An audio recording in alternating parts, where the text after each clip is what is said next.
আসসালামু আলাইকুম। এই পর্বে আমরা ডাটাবেস কীভাবে করে তৈরি করা হয় লারাভেল দিয়ে সেটা আমরা দেখব। তো আমরা যে স্কুল ম্যানেজমেন্টের জন্য যেটা ওয়েবসাইট বানিয়েছিলাম, যেখানে স্কুল ছাত্রের নাম, রোল নাম্বার সব দেখা যাবে, তো এটার জন্য প্রথমে আমাকে তৈরি করতে হবে টেবিল টেবিল তৈরি করতে হবে। এই টেবিলটা আমার এই যে পিএসপি অ্যাডমিনে কারণে প্রথমে আমাকে যেটা করতে হবে, আমি জ্যাম সার্ভার ওপেন করেছি, জ্যাম সার্ভার কিন্তু ওপেন করা আছে।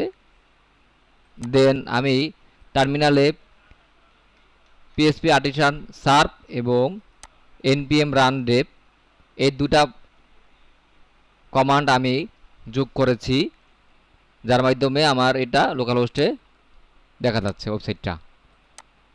তো এখন আমি যেটা করব, আমি ডাটাবেজে একটা টেবিল তৈরি করব, যেটার মাধ্যমে এই ওয়েবসাইটের সমস্ত তথ্য ডাটাবেসে যোগ থাকবে। দেখো আমি টেবিলটা এখন এআই ইউজ করে করব। তো আমি ওকে কমান্ড দিছি যে একটা টেবিল তৈরি করো যেখানে আইডি, তারপর নেম, রোল, ক্লাস, সেকশন এবং নোটটা থাকবে অপশনাল। এই আকারে একটা টেবিল তুমি তৈরি করে দাও। এই কারণে সে বড় দুটো জিনিস তৈরি করতে বলছে, যে মাইগ্রেশন কমান্ড দিলেই টেবিলটা তৈরি হবে। দেন আমি এটা জাস্ট এই নেম থেকে শুরু করে নোট পর্যন্ত কপি করে ওখানে বসিয়ে দিয়ে পিএসপি আর্টিসান মাইগ্রেট দিলেই আমার এটা হয়ে যাবে। ঠিক আছে, ওকে। তাহলে আমরা এখন শুরু করি। জাস্ট আমরা এটা কপি করব, কপি করে এখানে বসিয়ে দিলাম। বসিয়ে দেওয়ার পরে নতুন টার্মিনাল ওপেন করলাম, পিএসপি আর্টিসান মেক দিয়ে এটা কমান্ডটা দিয়ে দিলাম। এটা হয়ে গেল। এখানে আমি যদি কন্ট্রোল দিয়ে রাইট ক্লিক করি তাহলে এটা ওপেন হয়ে যাবে, অথবা আমি এই ডাটাবেস থেকে মাইগ্রেশনের যে ক্রিয়েট স্কুল ডাটাবেস এটা ক্লিক করলে এটা ওপেন হবে। তো দেন আমি এখন এটা কি করব, পেস্ট করব। বাকি লেখা বাকিটাগুলো আমি পেস্ট করব। এই কপি করে আমি এটা পেস্ট করে দিলাম।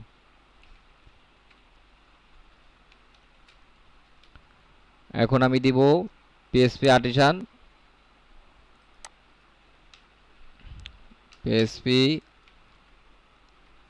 Artisan migrate.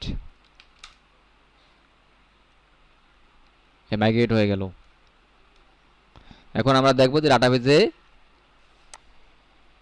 স্কুল ডিটেলস নামে একটা টেবিল ফিল্ড তৈরি হয়েছে।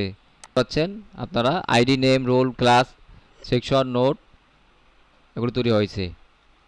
এখানে নোটটা কিন্তু অপশনাল হিসাবে আছে। আমি যদি স্ট্রাকচারে যাই, স্ট্রাকচারে যাওয়ার পরে আমি দেখতে পাচ্ছি যে এটা নাল আছে, মানে চাইলে এই ফিল্ড আপ পূরণ না করেও আসলে বাকি ফিল্ডগুলো পূরণ করা যাবে। এটা হচ্ছে নাল। এই কারণে এখানে না লেভেল দেওয়া হয়।